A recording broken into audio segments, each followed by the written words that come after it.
नमस्कार मित्रों, संस्कृत साहित्य एवं संस्कृति के चैनल पे मैं डॉक्टर हरिनिवास 10 रूपक के नायिका विवेचन में आपका स्वागत करता हूं।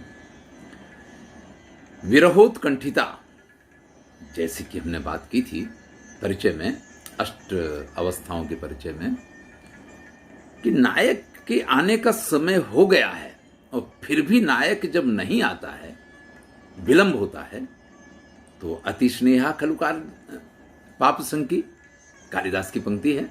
तो उसके मन में जो कुशंकाएं होती हैं नायिका के मन में, और वो विरह से जो व्याकुल होती है, उसको विरहोत्कंठिता कहा गया है। यहाँ इसका लक्षण करते हुए 10 रूपकार लिखते हैं, चिरयत्यवली केतु विरहोत्कंठितोन्मना। विरह के कारण उत्कंठित होकर के जो उन्मना, यानी जिसका मन थोड़ा व्याकुल हो रहा है, क्यों? चिरत्यवली के, उसका पति, उसका जो प्रेमी है, वो बिना बताए हुए विलंब कर रहा है। देखिए, एक चीज तो ये होती है कि कोई कारण है और बता के गए कि आज ऐसा नहीं, ऐसा भी हो सकता मुझे विलंब हो जाए। लेकिन कहा तो ये था कि बिल्कुल 5 बजे परफेक्ट आ जाऊंगा, और फिर भी अगर नहीं आए हैं तो उस समय की स्थिति की ये बात है।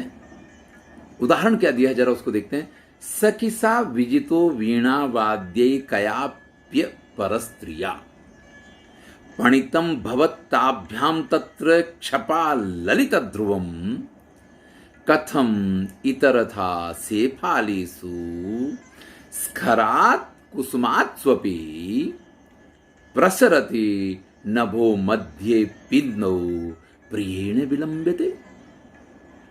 अरे सखी, मुझे लगता है जरूर किसी अन्य स्त्री ने वीणा बजा के उनको मोहित कर लिया है, और उनके बीच में अवश्य ही पणितम ये शर्त लग गई है कि अगर उनको अच्छा लग गया तो आज की रात्रि वो उसी के साथ व्यतीत करेंगे।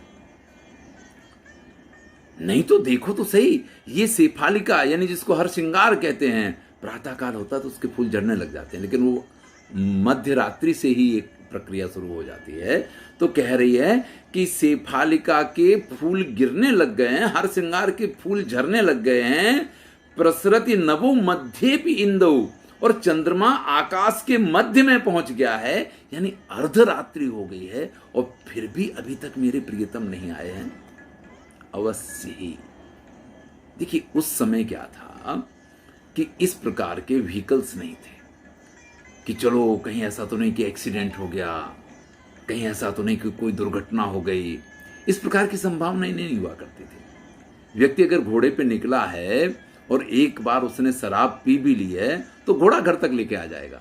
उसमें ये नहीं कि उसको चलाने में कोई गड़बड़ हुई तो क्या होगा। अगर रथ पे गया तो सारथी उसको लेके आएगा ही आएगा। लेकिन घोड़ा भी नहीं हो, रथ भी नहीं हो, अगर पैदल भी व्यक्ति गया है तो कहीं गिरेगा पड़ेगा, लेकिन कोई एक्सीडेंट होने की संभावना उस समय नहीं हुआ करती थी।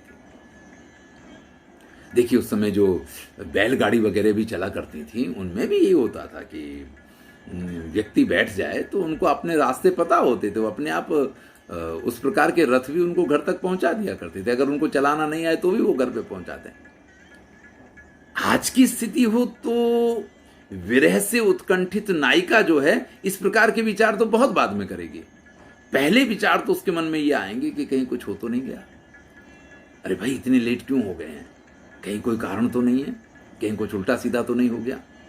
लेकिन उस समय की नायिका जो है, चूंकि इस प्रकार की संभावनाएं उसके पास नहीं हुआ करती थी, इसलिए वो यही विचार करती है कि नायक अगर आने में लेट हुआ है तो उसका एक ही कारण हो सकता है कि वो किसी अन्य स्त्री के प्रेम में पड़ गया है और उसके साथ वो रुक गया है, और इसलिए मुझसे मिलने के लिए जो उसने वादा किया था वो वादा उसने पूर्ण नहीं किया है, और ये स्थिति विरहोत्कंठिता की हुआ करती है। तो जब नायक को आना है वो अपने आने के समय पर ना आए, और उसके ना आने के कारण उसके विरह में जो उत्कंठित होती है, और उत्कंठा के कारण जिसका मन उदासीन हो जाता है, जो उन्मना हो जाती है, उसको विरहोत्कंठिता नायिका कहा जाता है।